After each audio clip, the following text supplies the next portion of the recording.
Alright, Spider-Man 1991, I am back with my comics for the week. Batman Robin number 2 and Green Lantern Corps number 38. Both DC. I don't really read a lot of Marvel these days, but DC had some good story arcs like Batman dying and Blackest Night coming out, so I had to take a look at those. Alright, first off, Batman Robin number 2.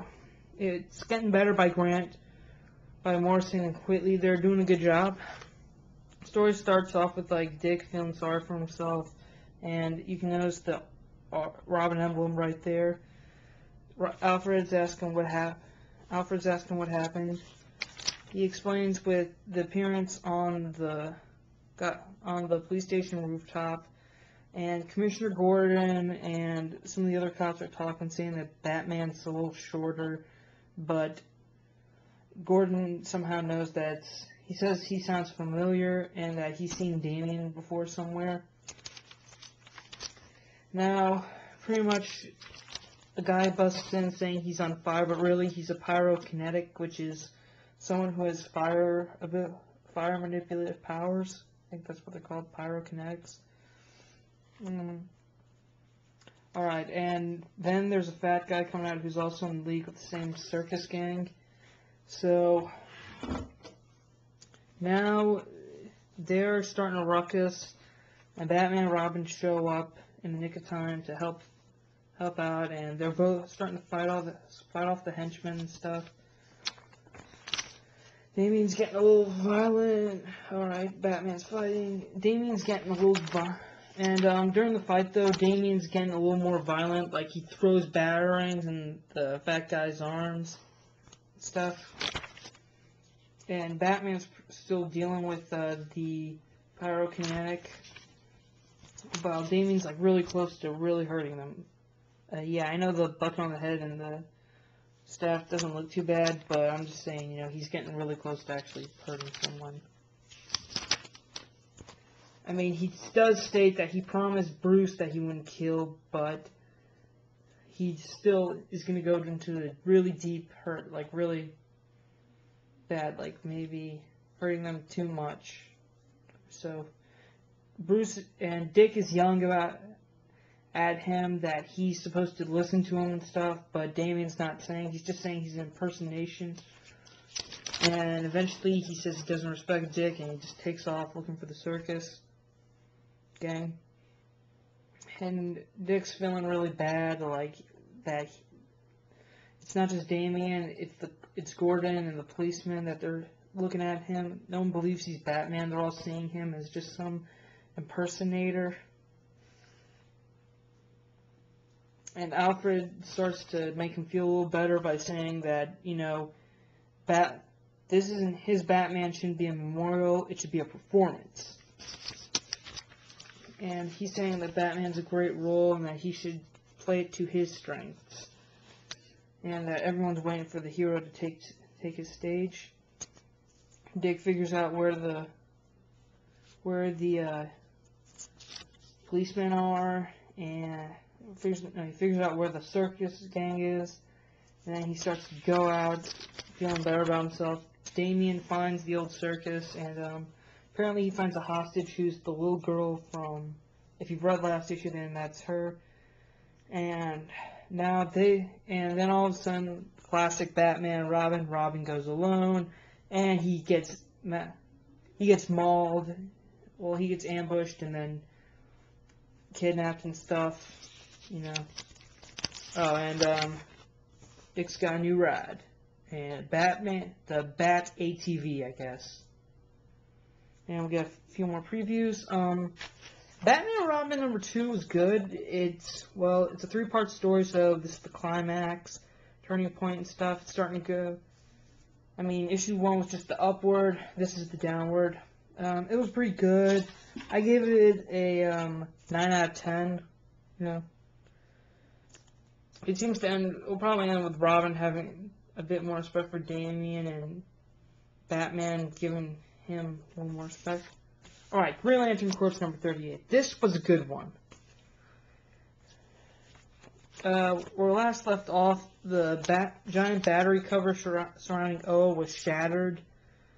And now all the Lanterns are in awe about it. But then Kilowog snaps them out of it and they get to work. But the Alpha Lanterns go off saying they have to deal with the prisoners somewhere else.